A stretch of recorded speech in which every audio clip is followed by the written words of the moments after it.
So Justin, a bit of a weird one today. Obviously, you're in the dugout instead of David. Let's just start off with that. Can you just explain to us why he wasn't in? Obviously because of circumstances that were beyond our control, really. Absolutely.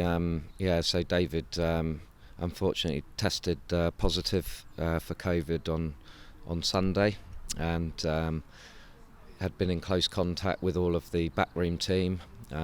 So Alan Foster, Andy Ballard and Ross, and which meant that we've got them to get PCR tests, and because we've not had the result back, we're sticking by the same criteria that the National League have agreed for players and so on, and we didn't want to put anybody at risk. So that was the reason, and it was a case of, right, how are we going to cope with this?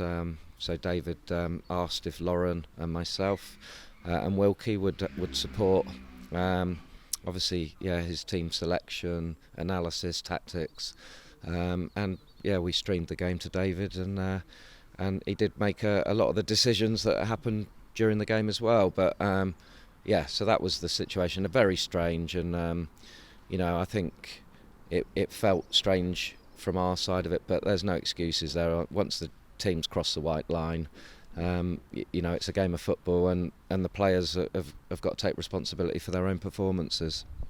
We'll talk about that on the pitch performance. A 4-2 defeat today. Unfortunately, the winning run comes to an end, but instead of just kind of dawdling, if you like, it's a chance to get back on the horse and get back on the training ground. No game on Saturday, and then Boxing Day on Slough.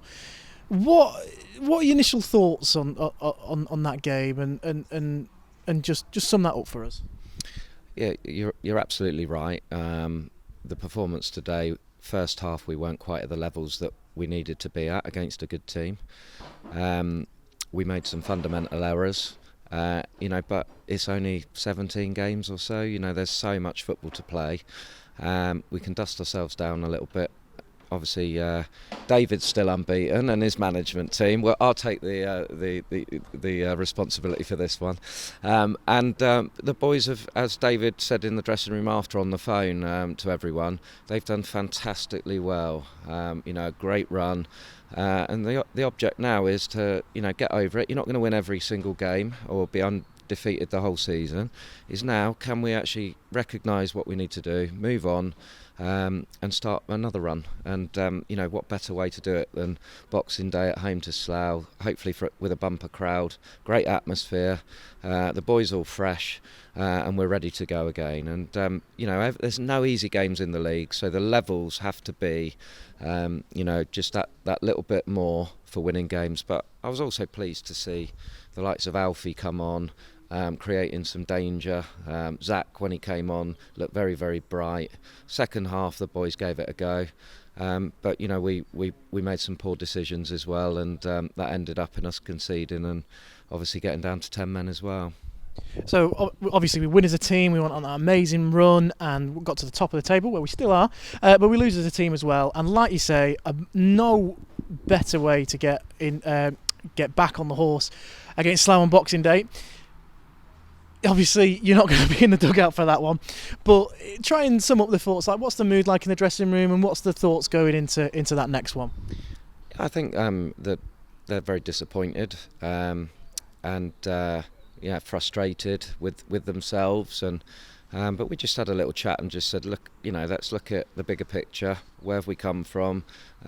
What does a good performance look like? What do we need to do to actually get 1.3 points, etc.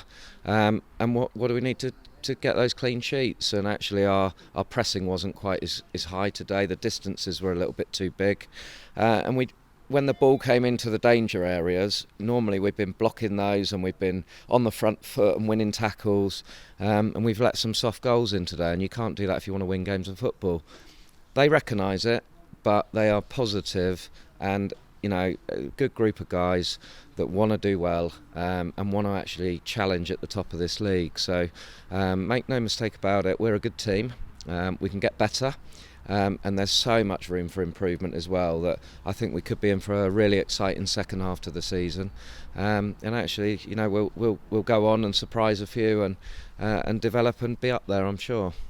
Justin, definitely the mood around, a glass half full mentality like all of us here. Thanks very much.